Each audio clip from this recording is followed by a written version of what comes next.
Então a pergunta é: que diferença o Evangelho produz em você? Quando eu me converti, eu ia dizendo, Sim. lá por 73, 18 de julho de 73.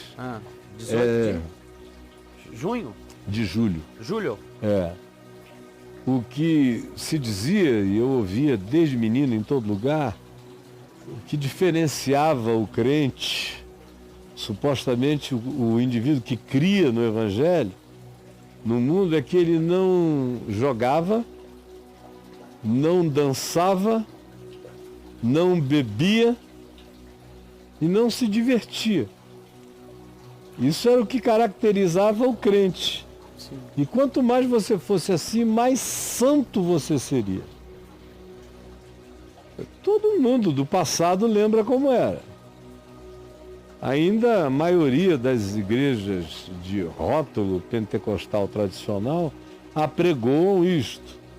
Como também entre as reformadas que se tornaram puritanas, o que se apregou é isto. Mas nos outros que não são assim, tem algumas coisas que caracterizam hoje o que seja ser crente. Se você é crente, você vai a um lugar de culto uma vez por semana. E não fica pulando de lugar em lugar, você vai no mesmo. Para você ser fiel a Deus num lugar só. Senão Deus se perde de você, não sabe onde você está. Dá problema. E a maneira como você marca para Deus a sua presença é com dinheiro. Deus reconhece não a sua alma, nem a sua mente, nem o seu coração. Se você entrar no seu quarto, ele já se perde de você. Se você deixar o cabelo crescer, ele já não te reconhece. Até Deus precisa de uma senha para te encontrar, e a senha é a senha de Judas, é dinheiro. É dinheiro. Um beijo falso e dinheiro. E essa permanência. E essa permanência. O dinheiro é no gasofilácio do único lugar que você frequenta. Porque se você der no lugar errado ou para pessoas erradas ou ajudar o pobre, Deus não fica sabendo de nada e fica zangado com você. Então são as evidências de hoje. Você gosta de música de igreja, música religiosa. Você não dança porque Deus odeia dança. Você não joga nem baralho, nem paciência, porque senão Deus vem em cima de você. Tem gente que realmente não pode beber porque não pode beber. Esses não podem beber. Não tem outros que não tem problema, sabem parar, tomam uma coisinha aqui e ali e param, não exageram, não caem, não se embriagam, não perdem a lucidez. Perder a lucidez e constantemente continuar assim apenas prova que você é uma pessoa que não pode fazer aquilo. Não é por causa do líquido, é por causa da sua falta de continência, da sua falta de autocontrole e da consequência, que é mergulhar você na perda da sua consciência e da sua lucidez. Isso é que é devastador.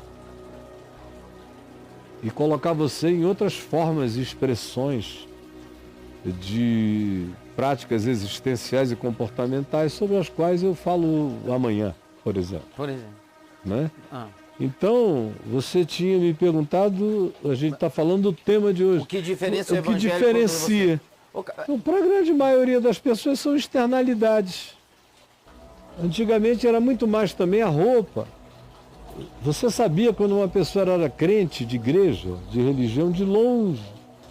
Você era a pessoa mais feia do lugar. Se não nascesse privilegiada pela própria natureza, e ainda aí é assim, com uma postura, uma beleza, que até de burca você vê que é linda, e pelos desenhos você percebe a beleza. Se não fosse assim, cara, porque era proibido passar uma maquiagem, um batom, ficar bonitinha, era proibido malhar, era proibido ficar gostosinha, era proibido tudo. Tudo isso fazia você se tornar um instrumento do diabo, provocando o coração dos machos, dos homens, fazendo os homens entrarem em estado de lascívia e de concupiscência, Olha só. por causa da sua beleza. Então, mulher santa era aquela mulher brejeira, feia, com vestidão, caneluda, você via aqueles pelos saindo lá embaixo. Meu Deus do céu. No auge da renovação espiritual do pentecostalismo que entrou nas igrejas chamadas reformadas, nos anos 60 e 70, tinha mulher que não fazia mais a barba. Buço. Não, Tirava o buço. não, a barba das axilas. Ai, ai, ai. Ficava aquele barbão axilar É. extraordinário. Tipo, ela levantava o braço, parecia que tinha 2 Bin Laden. Assim. Dois Bin 2 Laden. Bin Laden, um de cada lado. Um Bin Laden Bin Laden. em cada sovaco. Isso, um avião em cada torre. Isso. Um terrorista ao lado de cada torre, Isso. de cada mama. Então, que também não podia ser mamada, porque era pecado contra o Espírito Santo, mesmo pelo marido. Então, era um negócio horrível. Você achava o crente cafona? Tipo, Cara, brega, assim, a maior dificuldade para mim, mané? a maior dificuldade quando eu me converti, foi conseguir ir para a igreja. Porque eu olhava e dizia, meu Deus, Jesus eu quero. No Evangelho eu creio, ele é maravilhoso. Seguir Jesus é o mais fascinante projeto de vida. Até aí, né? Até aí. A espiritualidade de Cristo eu quero aplicada a todas as dimensões da minha vida. Agora, esse mau gosto, É muito cafona. essa falta de sensualidade santa, de beleza feminina do estilo livro de cantares na Bíblia, que dá o direito da formosura ao que é formoso, da beleza ao que é belo, tanto na mulher quanto no homem. Esse horror à beleza física é horror. Essa breguice, o homem andava com aquelas calças de tergal, camisa Novo Mundo. Novo mundo. Volta ao mundo. Volta ao mundo. Volta ao mundo. Com aquelas gravatinhas que pregavam assim, já viviam prontas, e o cara enfiava aquilo ali, preco, De elástico. elástico. Gravata de elástico. Isso é uma coisa horrorosa. Você brega, É. talo. E eu olhava para aquilo e o povo me julgando. Porque eu não me converti, não saí trocando guarda-roupa, né? Eu só mudei de coração. Ô, Caio, você recém-chegar de Woodstock, É. viu uma parada daquela, É. você fala, cara, Meu coração mudou assim, ó. Mas minhas roupas não, eu usava aqueles tamancos altos. Que você andava, fazia plac, plac, plac, plac. Era chamado tamanco Caetano. Caetano. Na década de 70. Por causa de Caetano? Por causa do Caetano, que andava de tamancão nos anos Tropicais. 70. E tinha um tamanco cortado no meio, que você andava, fazia plac, plac, plac, plac. Tinha um barulho. Alto, bem altão. Calça carne seca. Carne seca. Toda cheia de fissuras. Não tinha zíper. Zíper era coisa de gente careta. Você amarrava algo na cintura aqui, dentro da calça, e o charme era deixar os pelos darem Uma saidinha. uma saidinha suave, né? Usava camisa multicolorida. Se fosse mais elegante, era lá da Biba e no Leblon, por ali. Ou então era aquela camisa hippie mesmo, muito pintada, doido. Ou então eu usava muito, era sandália de pneu. Sandália de pneu. Que eu mesmo fazia. E aí vai para a igreja com gargantilha, bracelete, Bíblia na mão. Comecei a pregar em tudo que é lugar. Nesse layout. Nesse layout. E foi justamente por causa desse layout que a moçada hippie na rua Chegou junto. chegou junto. Não, ele se converteu a Jesus, mas não ficou um palhaço. Babaca. Começaram a vir, e todo mundo, de todos os níveis, Claro. estavam ali. Claro. E os crentes ficaram tão chocados de ver que eu tinha me convertido mesmo, o que era uma coisa praticamente impossível, que me davam uma certa trégua. A mim davam. Mas há outros, pelo menos em Manaus, eu fui muito bem tratado por todos os crentes, que todo mundo conhecia, meu pai me conhecia antes de me converter, então fui bem tratado. Mas quando eu comecei a viajar por aí, e a pregar nas igrejas, ia pregar na praça e começava a chegar gente, os crentes começavam a vir, sempre tinha crente para me perturbar, com o tamanho do meu cabelo, com a minha barba, dizer que Deus estava sobre mim, eu era ungido. Mas se eu te cortasse o cabelo, fizesse a barba, pusesse uma calça de tergal, uma camisa volta ao mundo e um sapato cromo alemão, o Senhor iria me ungir infinitamente mais, os mortos iriam ressuscitar. Você veja como tudo é do farisaísmo, é do lado de fora. Como diz Mateus 23, tem a ver com as franjas, com as roupas, com as modas anti-moda que você tem que vestir. Tem um certo tipo de cabelo, um certo tipo de caixinha, um certo tipo de barba, uma certa atitude, uma certa cara, umas certas expressões. Pelo amor de Deus, foi o que mais me deu trabalho. Foi chegar uma hora e dizer: Jesus, eu te amo tanto que eu vou aguentar esse negócio. Aí diminuí o cabelo. Aí falei o seguinte para mim mesmo: eu vou vestir tudo que me derem como mortificação da minha carne. Você mandou essa? Mandei essa. Cara. Aí os crentes começaram a me dar aquelas roupas horrorosas e eu vesti. Só para eu dizer para mim mesmo que a vaidade estava submetida e morta no meu coração. Era um ato de quebrantamento. Vestir o que você não gostava, sair do jeito que você não se sentia bem. E mesmo adorando a música que estava tocando, que você amava, que te comovia, fazer de conta que você não estava nem aí. E só gostar daquelas músicas cujo ritmo era horroroso, eram umas baladas esquisitas, com umas rimas que você já sabia quais seriam 3 casas antes, que era tudo igual. Uma lógica já.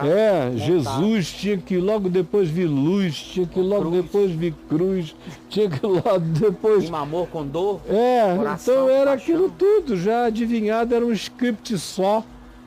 Se qualquer criatividade era mal vista, a inteligência era entendida como carnalidade. Então, quantas vezes pessoas me disseram que o meu problema é que eu era inteligente demais. Era o seu Mas problema. Eu ouvi isso para todo lado. Eu quase, naquela angústia, pedi ao Senhor para ser burro.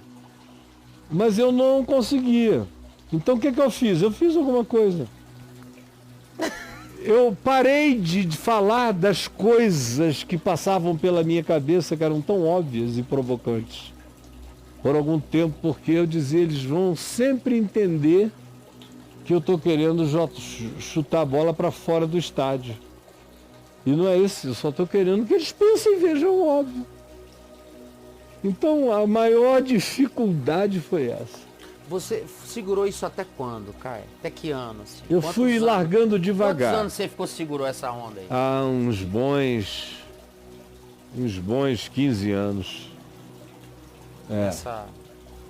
Eu estou com 46 anos de fé, indo para 47. Uns bons 15 anos, eu fiquei assim, depois chegou uma hora que eu disse, não dá não. Não dá. Claro que eu não me abri totalmente para aquilo que dentro de mim era natural. Porque eu achei que eu tinha que ficar numa média ponderada. Nem tanto. Para não chocar demais aqueles caras que se assustavam com tudo.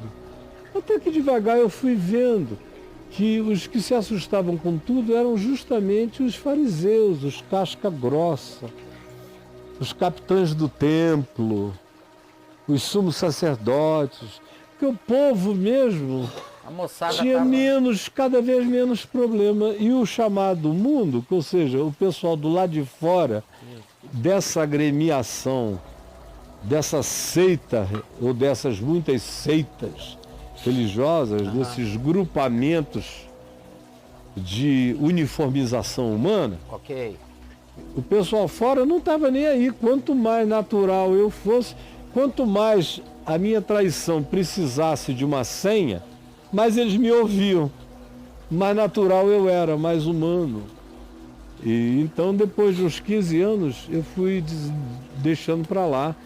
Eu já iniciei os anos 90, final dos anos 80. Já largando isso. Já largando. Aí por 87 eu já estava começando a jogar fora tudo isso. Aham. E iniciei os anos 90 muito mais livre. E você foi muito atacado por isso nessa época? Não, porque eu pregava o evangelho em todos os meios e buracos e canais e mídias e modos possíveis. E todo mundo queria me ouvir de todos os modos e formas também possíveis, de modo que crente não aguenta. E naquele tempo não era como hoje, que tem muita gente conhecida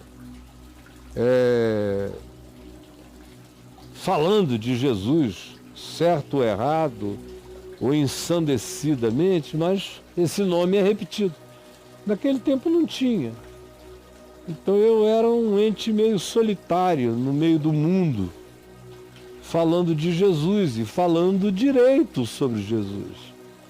Então os crentes ficavam, de certa forma, orgulhosos e até envaidecidos de terem aquela presença que não tinha nada a ver com a cara deles, mas que era respeitada no mundo como alguém de Deus.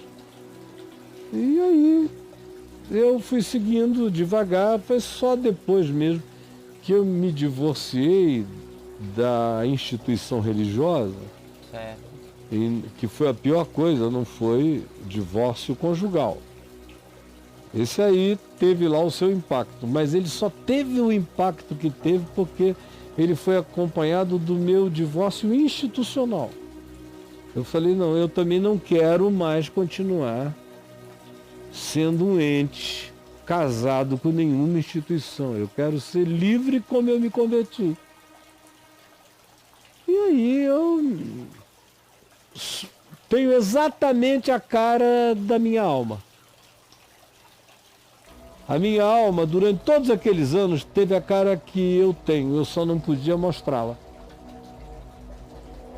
Hoje eu tenho, sem nenhuma restrição, exclusivamente a cara, os modos, as formas e as dimensões que habitam a minha alma, a minha consciência, meus gostos, meus significados, meus valores, da ética à estética, da dimensão espiritual mais profunda à manifestação visual mais simples.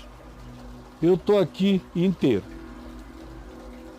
Uma liberdade enorme. Então, não tem nada que eu não faça. E não tem nada que eu deixe de fazer se eu crer. Então é um ponto de grande conforto espiritual. Com certeza.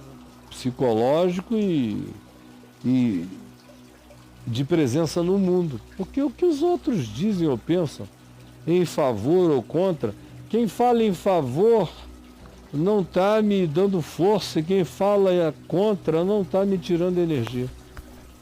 Então, não tem nada melhor do que viver nesse lugar espiritual e existencial.